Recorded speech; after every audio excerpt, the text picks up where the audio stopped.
I'm so happy that you are watching this video today. Please don't forget to like, to share, and to subscribe for more videos. In case you have any comment, feel free to send a comment to us. Now, we have this question here. We're going to be looking at how to calculate time of quantities.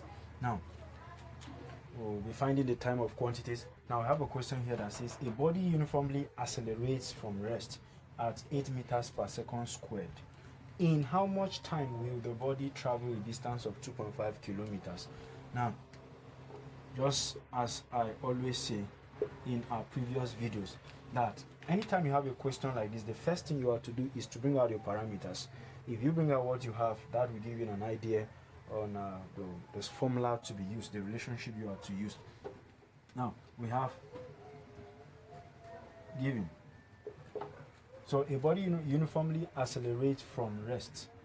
So from rest means initial velocity is equals to 0 at 8 meters per second square. So meter per second square is a unit for acceleration. So it means that 8 is acceleration.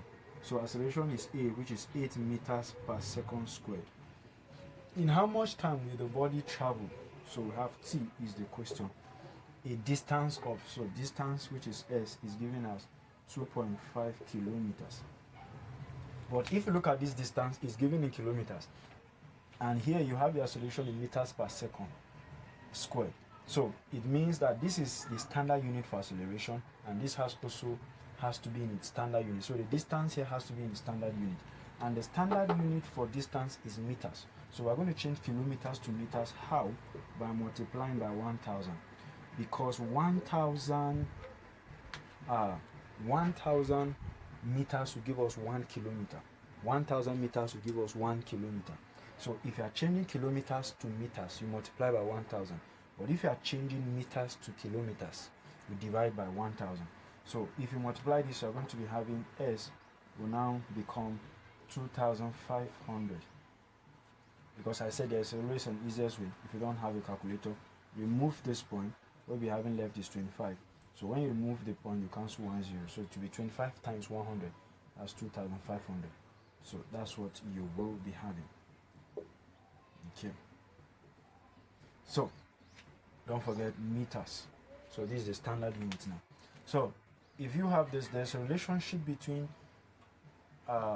velocity, initial velocity, that's velocity, initial velocity, acceleration, time, and distance. The relationship states that S is part of one of the equations of motion. It says that S equals ut plus, that's initial velocity times time, plus 1 over t half at squared.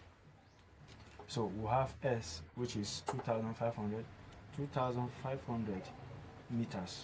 2,500 equals initial velocity here is 0. So 0 times t plus 1 over 2 times acceleration is 8.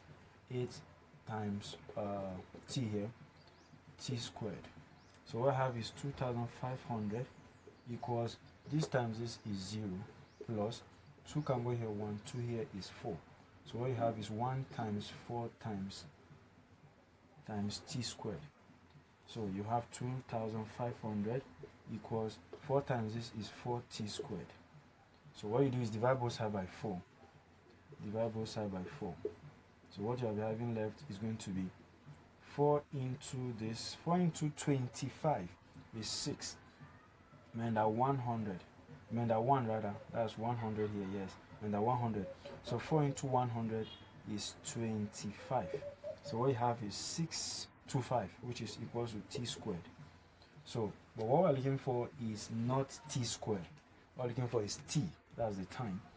So we're going to be having, we're just looking for a single t. So we'll have 625 equals t squared. So we'll take the square root of both sides. The square root of 625 is 25 equals the square root of this t. We'll cancel this 2, we cancel this square root. So we have t left. So t is equals to t here is equals to 25 seconds.